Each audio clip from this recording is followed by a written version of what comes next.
Ako nga pala si Pingui.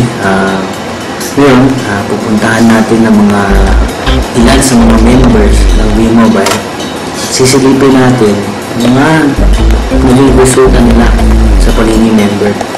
Sana sa maikling palabas na ito, magustuhan ninyo, sana mag-enjoy po kayo.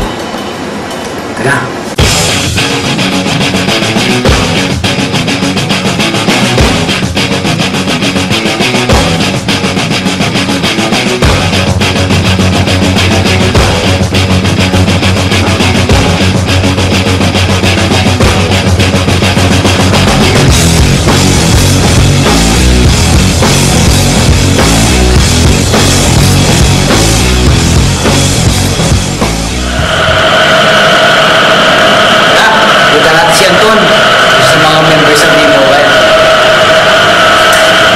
Sabi ng kapatid ko na, ay huwag ka na bumili ng house and lot. Ay sige, huwag na.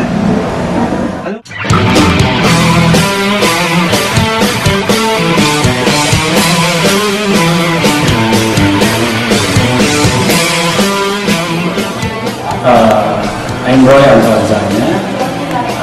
Basically, I'm one of the speakers here in V-Mobile.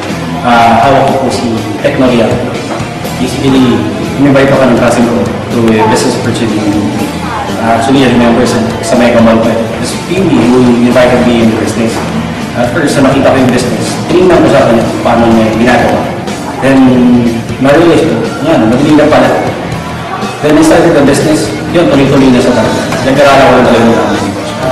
Nung nga nagbabago marami kasi dati, I remember, I used to sasakay ka na jeep, bicycle, ganyan. Tapos right now, ngayon na sabi ko, I have 2 cars na right now. It's because of V-Mobile also. Kasi dati, pwede natin sabihin mahirap ang buhay. Kasi dumating sa point na hindi na kami sa pag-aaral mo. Tapos stop. Pero sabi nga nila, pag naging blessings sa mata, hindi mo rin kaya pag-ibigay ko ng blessing sa iyo. And this business, naging blessing talaga sa akin. Kasi right now, I can probably say, kaya ko nang ingat sa hirap at pamilya. So, nandito tayo sa office natin sa Robinson's Galleria, Corporate Center. Ito ang main office. So, dito kami sa 20th floor. So, nandito tayo para makita natin yung mga ilang members ng top earners. Oh, tama-tama, nandito si Martin. Siya po isa sa mga top earners sa V-Mobile, one of the millionaires. Maganda dyan, samahan mo kami, interview natin siya, pakwento tayo sa mga nangyari sa V-Mobile.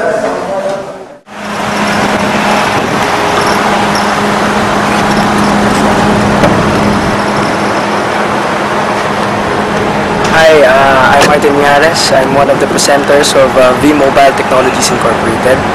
I've been in this company for 1 year, 4 months, and currently doing good in V-Mobile.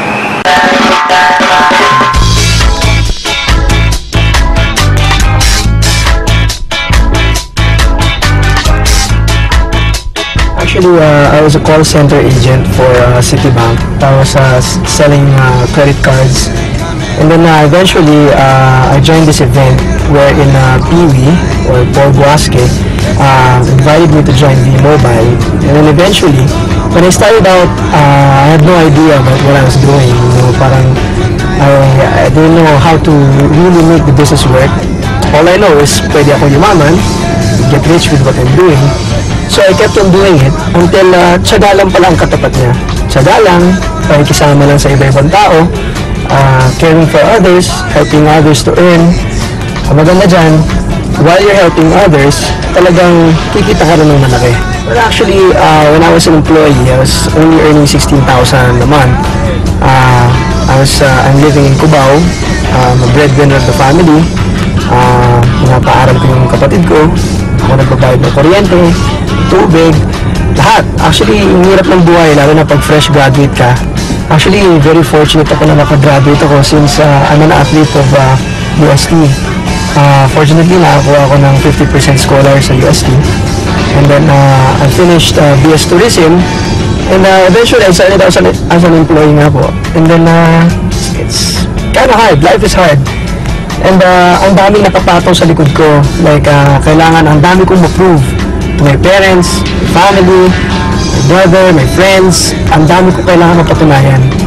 And then when I did V-Mobile, all I was hanging on is yung pangarap o yung pag-asa or hope kung tawagin na kikita ng malaki, yayaman, magbabagong buhay. And talagang yun lang, kailangan patibayan lang talaga ng loob. Actually, when I was with V-Mobile, ang dami ko ang pinagdaanan, ang dami ko rin narating, nakuha ko lahat ng mga achievements na hindi ko akalain na makukuha ko. And ngayon, mga friends ko, families ko, ngayon, they're very proud of me. And more of them, marami ko na yung ganyo ngayon na sumali. Just like this morning, kapitbahay ko, nakita na nagbago nga ang buhay namin ng magulang ko since because of my business. Nangyari, sila na mismo yung kusang lumalapit at gustong subukan yung negosyo na meron ako na napakasimple lang at talagang abot kaya. Kaya napakasarap ng buhay ngayon.